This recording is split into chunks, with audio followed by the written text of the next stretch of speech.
大家好，我係2列企業愛心獎學精英獎學金嘅得獎人余欣怡。接下來就係我3月、4月嘅生活報告。首先喺呢個月，我哋去咗一個有關於德州歷史嘅博物館。當然喺博物館當中必不可少嘅就係德州最出名嘅長角牛，佢哋以超長嘅牛角聞名。博物館當中亦都向我哋展示咗舊時嘅加油站，而當中都有一啲畫作向我哋展示咗之前德州嘅牛仔文化傳統，仲有一啲當時醫院診所嘅佈置，令人心有戚戚。而喺呢個月，我都有一個超級特別嘅經歷。就係我去咗一個博物館，而博物館當中擺放咗好多二戰時期真實使用過嘅飛機，你可以掂佢，甚至仲可以坐上去真實咁樣體驗一下，我覺得非常之特別同埋好新奇。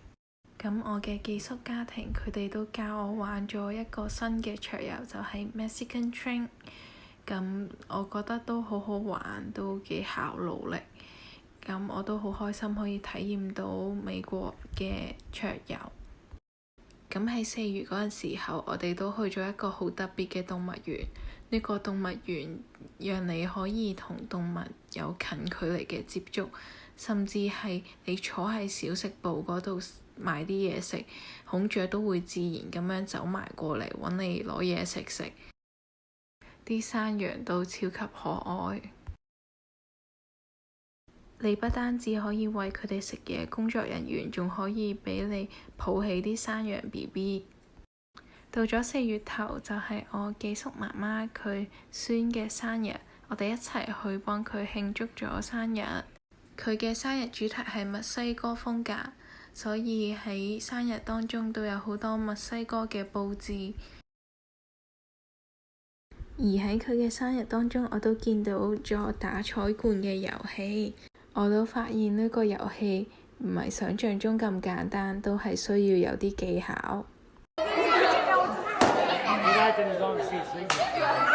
咁喺呢個月，我都第一次體驗咗保齡球，冇諗到2次都可以做到全中。同時我都好開心可以同朋友一齊體驗到新嘅活動。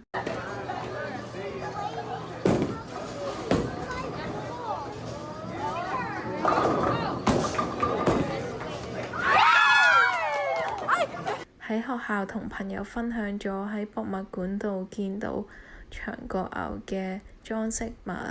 朋友就邀請我去到佢屋企度睇真正嘅長角牛。喺現實生活中見到都真係好震撼，因為佢哋都真係有住好長嘅角。春天嘅時候必不可少嘅活動就係野餐，同朋友一齊各自準備一啲食物，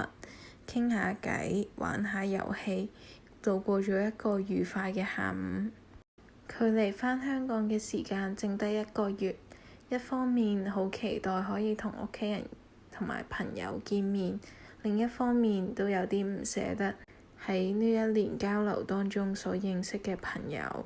所以我希望喺剩低嘅呢1個月入面，可以珍惜同佢哋平時喺學校嘅時間。呢個就係我3月、4月嘅生活報告，多謝。